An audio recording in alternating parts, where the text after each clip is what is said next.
सबसे पहला, God made everything, एक काफ़ी फंडामेंटल ये स्टेटमेंट है, इंटरप्रिटेशन ऑफ द वर्ल्ड है कि गॉड ने सब कुछ बनाया। अब जो लोग परेशान हैं अपनी ज़िंदगी से, दुखी हैं, है ना, होता है ना, बंदे बंदे परेशान कर देते हैं ज़िंदगी में, तो सफरिंग आती है, तो हम ब्लेम कर देते हैं इस क्रिएशन ऑफ द वर्ल्ड को कि भाई ये क्यों ही दुनिया बनाई है गॉड ने। और फिर दूसरे तरीके के लोग आते हैं, वो बोलते हैं ये दुनिया इतनी खूबसूरत है, इतनी इंटरेस्टिंग है, इतना मज़ा आता है, तो वो क्रेडिट करते हैं उस मज़ेदार चीज़ को, उस खूबसूरती को, इस दुनिया को गॉड को।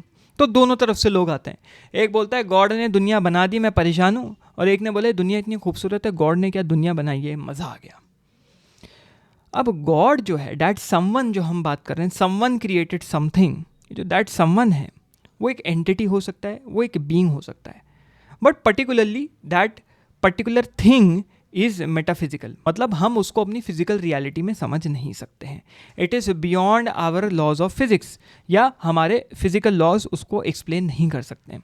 अब यहाँ पे कुछ कॉन्सेप्ट्स आते हैं गॉड को लेके, which is God made everything. Y God made everything? क्योंकि गॉड इज़ ऑमनीपोटेंट, ऑमनीपोटेंस आती है कि God is all powerful, God कुछ भी कर सकता है।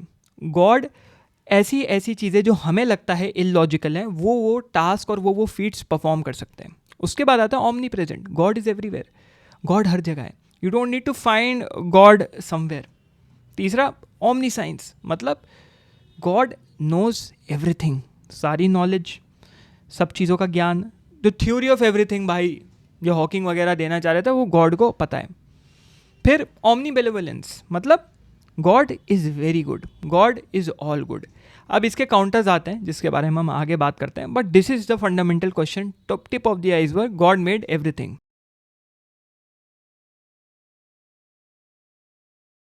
फिर आता है गॉड डजंट एग्जिस्ट।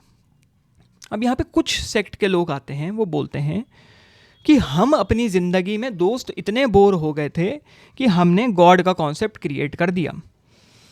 गॉड एक प्रॉमिस नहीं है, गॉड एक नेसेसिटी है, कोई ऐसी चीज़ जो हमें प्रॉमिस नहीं करी गई है, बट हमारी ज़रूरत थी तो हमने गॉड को बना दिया। भाई जो लोग कहते हैं गॉड डजंट एग्जिस्ट, वो यूजुअली आर्गुमेंट देते हैं कि भाई there are natural laws in place, natural laws हैं हर जगह, और हम लोग उन नेचुरल लॉज को, कोई भी चीज़ें हैं, कोई भी जानवर है, कोई भी पक्षी है, कोई भी पेड़ है, कोई पानी ही ले लो, उस सबको हम ट्रेस बैक कर सकते हैं एवोल्यूशन से।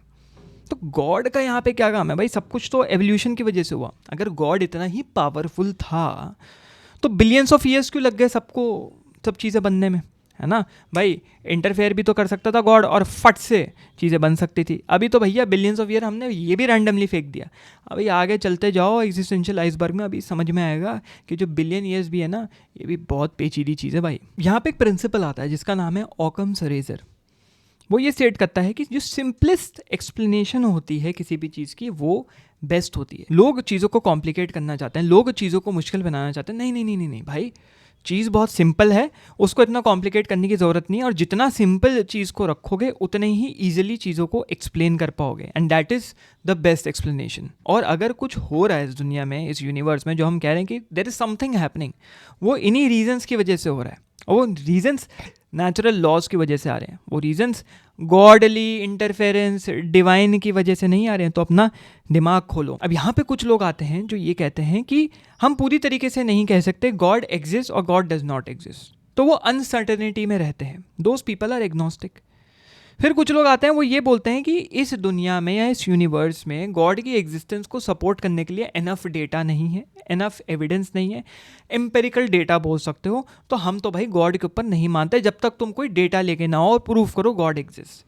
ठीक है, तो बर्डन ऑफ प्रूफ डाल देते हैं। वैसे तो डिबेट जब चलती है, दोनों पार्टीज एक दूसरे को बर्डन ऑफ प्रूफ लाने को बोलती है, बट ये लोग बर्डन ऑफ प्रूफ डाल देते हैं और ये कहलाते हैं एथीस्ट। ये बहुत जो है ना लॉन्ग इलेबरेटेड कॉन्सेप्ट्स हैं, बहुत इसमें लूप होल्स हैं, बहुत फैलेसीज़ हैं, और इसमें काउंटर आर्ग्यूमेंट्स भी बहुत होते हैं। तो इन सब चीज़ों के लिए अलग से लेक्चर चाहिए।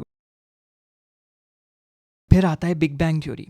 अगर हम चलो एक पल को मेटाफिजिक्स से दूर हट जाएं, एब्स्ट्रैक्ट बातों से, हवा और जादुई बातों से दूर हट जाएं, तो जो सबसे क्लोजेस्ट साइंटिफिक थ्योरी है जिस पे साइंटिस्ट और साइंस भी बिलीव करता है, that is the big bang theory. इसकी सिंपलेस्ट एक्सप्लेनेशन ये है कि भाई साहब 13.8 billion years ago, approximately 13.8 billion years ago there was an explosion, और उस एक्सप्लोजन से ये यूनिवर्स बना। तो भाई लोग सवाल पूछते हैं बिग बैंग से पहले क्या था? बिग बैंग से पहले यूनिवर्स एक छोटे से कॉन्सेंट्रेटेड डॉट में था जो कि हम शायद देख भी नहीं सकते। बहुत डेंस था, बहुत गर्म था और बहुत छोटा था।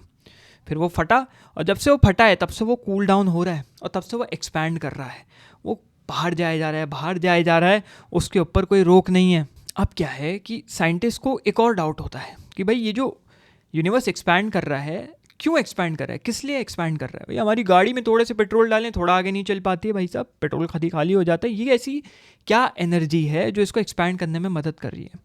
ये एक बहुत इंटरेस्टिंग एनर्जी है जिसके ऊपर बहुत सॉलिड रिसर्च चल रही है। ऑलमोस्ट 70% ऑफ द यूनिवर्स जो है इस एनर्जी से बना है, which is the dark energy, which is the reason of the expansion of this universe. तो जो भी है, बहरहाल जब बिग बैंग हुआ सबसे पहले क्वार्क्स बने, फिर प्रोटॉन बने, न्यूट्रॉन्स बने, और उसके बाद फ्यूजन बना, फ्यूजन हुआ जिसकी वजह से सब कुछ इस यूनिवर्स में क्रिएट हुआ है। तो अगर इसकी थोड़ी साइंस में जाए तो साइंस वैसे हो ही गई, बट यूनिवर्स जब इनिशियली बना था तो 75% हाइड्रोजन था, 25% हीलियम था। और साइंटिस्ट ने फिर सवाल उठाया, लोगों ने सवाल उठाया कि भाई जो डार्क एनर्जी, तुम्हें कैसे पता है डार्क एनर्जी एग्जिस्ट करती है? तो लोगों ने बोला कि जो डार्क एनर्जी है ये ना तो अपनी कोई लाइट एमिट करती है, ना तो लाइट के साथ इंटरेक्ट करती है, तो एक तरीके से ये इनविजिबल हो गई है। और यही एक ऐसी एनर्जी है, यही एक ऐसी चीज़ है पूरे ब्रह्मांड में, पूरे यूनिवर्स में, विच इज़ यूनिफॉर्मली डिस्ट्रीब्यूटेड। कोई भी चीज़ इतनी यूनिफॉर्मली डिस्ट्रीब्यूटेड नहीं है जितनी ये डार्क एनर्जी है। तो अगर ये क्लिप अच्छी लगी हो तो बहुत ज़रूरी है सब्सक्राइब करना, और अगर इससे रिलेटेड और पूरा लेक्चर देखना है तो फिर यहाँ या यहाँ कहीं पे भी वीडियो दिख रहा होगा, उसको क्लिक करो और मेरे मेन चैनल पे पूरा लेक्चर देख लो।